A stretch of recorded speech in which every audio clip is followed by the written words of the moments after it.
Elhamdülillah ve salatu ve selamu ala Resulillah. Assalamu alaikum ve rahmetullahi ve barakatuh. Urmattu el-jurt, qalay qalq. Birinçiden Allah Ta'alaga köp şükürler aytabız.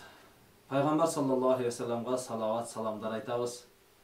Andan keyin insaniyat jaralganda özü bul dünyögө uluu bolup jaralıp, bирок сыноого жаралган. Сыноо ар кандай келет. Сыноо ар бир инсанга жекеде келет. Ушундай бүгүн үстүбүздө тургандай, күн кечирип аткандай, жалпы элге, журтчулукка келген сыноо да болот. Кандай болгондо сыноодон татыктуу өтүү, ал сыноодо туура пайдаланып, ошондон бир туура жолдо адашып албастан татыктуу өтүп кетүү сиз менен биздин милдет болот. Бул үстүбүздө турган ылаң оору, мейнет дейлиби Кудай Таала тарабынан келген сыноо болот. Ошол эле кезде бул Кудай Таала тарабынан келген рахмат да болушу мүмкүн. Ошол эле кезде бул оору, бул илдет, ылаң Аллах Субхан Таала тарабынан бизге тарбият болушу мүмкүн. Алымдардын айтуусу боюнча 3 максатта келет ушундай сыноолор делинет. Биринчиси Кудай Таала тарабынан эскертүү. Экинчиси Кудай Таала тарабынан бул жазалоо болушу мүмкүн. Үчүнчүдөн бул Кудай Таала тарабынан тазалоо болушу да мүмкүн.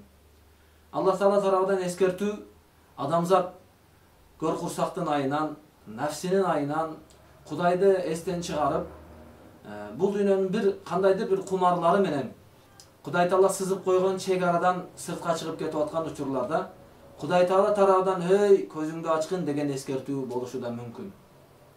Караң, ушунчалык инсан алсыз экенбиз.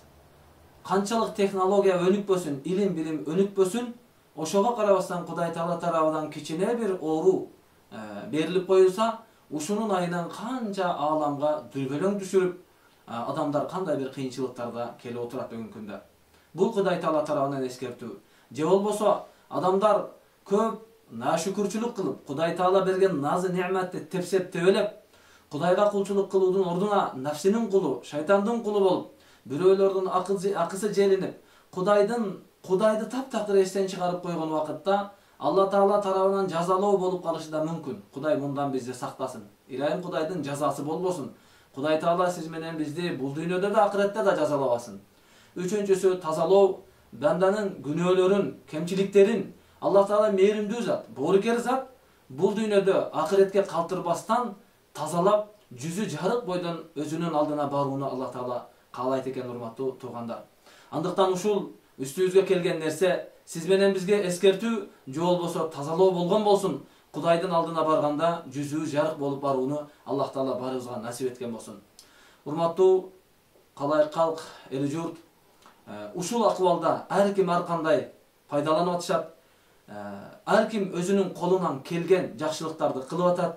Мына ушул күндө биздин лейлек жергебизде дагы кайдыгер карабастан, колубуздан келишинче жардам кылуу менен биргеликте элге бир көпүрө бололу, ортомчу бололу деп лейлек элдик штабы түзүлүп, ал штабтын башында мына жигиттер турат. Барга лейлек районго таанымал болгон Тайзилда үкөбүз отурат. Алла Таала булардан разы болсун. Жана ушу штабтын түзүмүндөгү ошол жигиттердин, бир туугандардын бардыгынан Алла Таала разы болсун. Ушул нерсени мен да ойлоп бир пикир кылып жүргөнмүн. Бирок ойчунун ою бүткүчө тобокелчинин иши бүтүптүр дегендей, мына жигиттер уюштуруптур. Кудайга шүгүр, рахмат, альхамдулилля. Элге ушул штабты дагы колдоп, элибиздин көрүнүктүү агаларыбыз, досторубуз, жакындарыбыз, ошол Россиядан болсун, лейлектин өзүнөн болсун, Бишкектен болсун, өздөрүнүн каражаттарыны акчалай жөнөтүп, ошол эле кездерде аппараттардан берип, мына дагы жолдо келатыптыр, Кудайга шүгүр, альхамдулилля, аппараттар элибизге бул арналган жерге жетип атат, дагы жетилет деген үмүттөбүз иншалла. Андыктан биз улуу айда турабыз. Зулхиджа айда турабыз.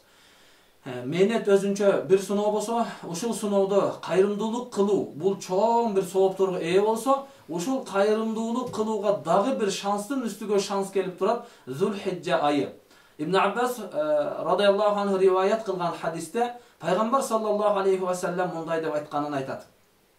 Башка айлардагы салих амалдарга караганда Zulhijja ayının alğaçkı 10 kündügündөгү atkarılgan salih amallar Allah'tın aldığında al darajası büyük jana kabul bolot. Anın soğuğu köp ekendigini Peygamber Aleyhissalatu vesselam kabar kılgan. Mana biz oşol күндө turabız. Sadaka baleni tosot.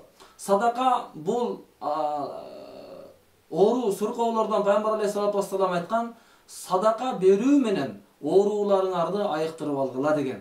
Oşol эле кезде биздин жакшы амалдарыбыз жеке эле өзүбүзгө эмес, биздин урпактарыбызга дагы таасири болот. Ошол эле кезде бул жакшы амалдарыбыздан бизден өтүп кеткен ар бир туугандарыбыз, жакындарыбыз иншалла биздин жашаган садакабыздан алардын кабырларга жарык нур болот, сооп болот. Өзүбүздүн кыяматка барганда таразабыздын сооптуу жабыт толуп турган күн болот. Урматтуу туугандар, мына көрүп турабыз, бул апатта кандай улуу инсандар өтүп кетти. Канчалык илимге, билимге ээ болгон инсандарыбыз өтүп кетти. Ошол эле кезде малы мүлккө, байлыкка ээ болгон, эгейсиз бир кыйла акчага ээ болгон инсандар да өтүп кетти. Бул сиз менен бизге эскертме, эй кулум, көз ачып жумганча сен да кетесиң деген бизге Кудай Таала тарабынан эскертме болуш керек. Андыктан келиңиздер, барыбыз кетер экенбиз, келгенибиз аныкпы, кетерибиз да аныкпы, бара турган жерге даярданып баруудун шансы, мүмкүнчүлүк келип, ушундай бир шанс келип турат бизге.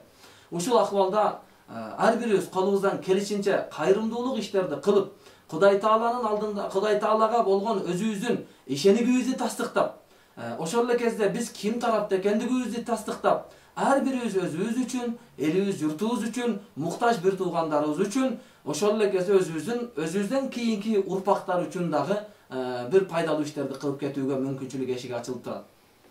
Ата энелердин ар бир кадамынан келечек урпактагы көз каранды болот. Жаш нәрселүүлөр болсун, жаңы турмуш курам деп аткандар болсун, ким болсо болсун, бүгүн ушулдай кол узатып жакшылыкты кылып алсак, ал жакшылык эч качан текке кетпейт. Кудай Таала улуу аятында "Фаман я'мал мисқала зарратин хайран ярах", ким кыпынчалык, атомчолук жакшылык кылса, ошонун да жакшылыгын көрөт деген. Андыктан бүгүнкү күндө ушул улуу күндөрдө, улуу айларда, элибизде жүрүп турган бул ылаңдарда, оору милдеттерде ар бирибиз өзүбүздүн салымыбызды кошуп, кадамыбызды таштап, акыретибиз үчүн сезон эшиги ачылды. Граница ачылыптыр. Товарларды алып барсаң канча кымбат сатып алат экен десе, элдин баары жан талашып ынтылышы мүмкүн. Мына бүгүн Алла Таала тарабынан эшиктер ачылып турат. Ошол граница сооптун эшиктери ачылып турат. Бирди берсеңиз 10го, 70ге, 700гө эселентип, башка айдагылардан дагы эсе көбөйтүп бере турган күндөрдө турабыз.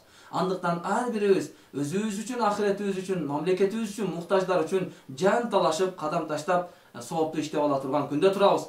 Бул ишти баштаган ака-укамна, досторго, жакындарга Алла Таала биримдик, бекемдик берсин, туура жолдон адаштырбасын. Бекем болуп ушул сиздерден, элден, журттан, бизден келе турган аманаттарды өз жайга, өзүндөй болуп аткарып, жерине жердештирүүгө Алла Таала насип кылсын, жол берсин. Ошол эле кезде урматтуу жердештер, бизди көрүп аткан угармандар, туугандар, тартип эрежени сактайлы. Ар бирибиз мынау түзүлүп аткан, штабтан түзүлгөн, саламаттык сактоо министрлиги тарабынан түзүлгөн шарттарды аткарып, бет кап тагалыбы, тазалыкты сактайлы, аралыкты сактайлы дегенде ар бирибизге милдет бул. Сактайлы, аракетибизди кылайлы. Болушунда үйдө болойлу. Өзүбүз үйдөн чыкпашка аракет кылайлы. Кудай кааласа өтүп кетет. Мына бул окуя бүгүн Лейлекеде келип, кичине кабыргабызды кайыштырып, кыжалат кылып турган кез, Лейлегибизде дагы кичине бир күч алып турган кез, Кудай Тааладан жалбарабыз, урматтуу туугандар. Барыбыз себепти да кылайлык, Кудайга да кайрылалы. Кудайга кайрылбастан себебини кылып эле, биз себепти кылдык, мындай аппараттарды алып келдик, дары-дармекти берип атабыз деп эле бирок Кудайга кайрылбасак, анда бул кемчиликтүү болот.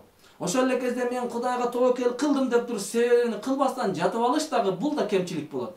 Биз себепти да кылабыз, Кудайга да кайрылабыз, Аллах Тааладан тилейбиз. Аллах Субханаху ва Таала бул илдеттен бизди жакынкы арада tez ahvalda bizди чыгып кетүүгө Алла Таала насип кылсын. Жана ушундай кайрымдуулук иштер бүгүнкү мындай бир акыбалдарда эле эмес, дайыма жүргүзүп туруу сиз менен бизге милдет. Алхамдулилля, бул акыбалда биздин элибиз, журтубуз көрсөттү канчалык деңгээлде кайрымдуу инсандарыбыз бар экендигине, элибиздин биримдиги бар экендигине мына тастыктап атабыз. Кудайга шүгүр, алхамдулилля. Бирок ушул биримдик, бул илдет, бул сыноо башыбыздан кеткенден кийин да ошондой бир деңгээлде биримдикти сакташыбыз керек. Садака берип, ihsan кылып, кайрымдуулук иштерди кылып кетүү барыбызга насип болгон болсун. Сөзүмдү жыйынтыктап атып, пайгамбар саллаллаху алейхи ва саллям хадис айткан: адамдын жашоосунун жакшы болгон экендигин кандай билсе болот десе, эгерде жашоосунда жакшы амалдар, салих амалдар көбөйүп аткан болсо, демек билип койгонун анын жашоосу ийгиликтүү, жакшы болуп атыптыр дейт.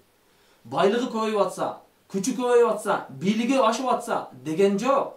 Жашоосунда салих амалдар көбөйүп аткан болсо, кайрымдуулук иштер болсун, Куранды тынбай окуп туруу болсун, намаздарды окуп туруу болсун, улууларды урматтоо болсун, мамлекетке салым кошуу болсун, жетимдин башын сылоо болсун, ооруга барып кайрымдуулук зыяратты кылып туруу болсун, кечиримдүү болсун, жакшы бир кулк мүнөздүү болсун, ушул сапаттар көбөйүп аткан болсо, демек анын жашоосу ийгиликтүү болуп атыптыр дейт.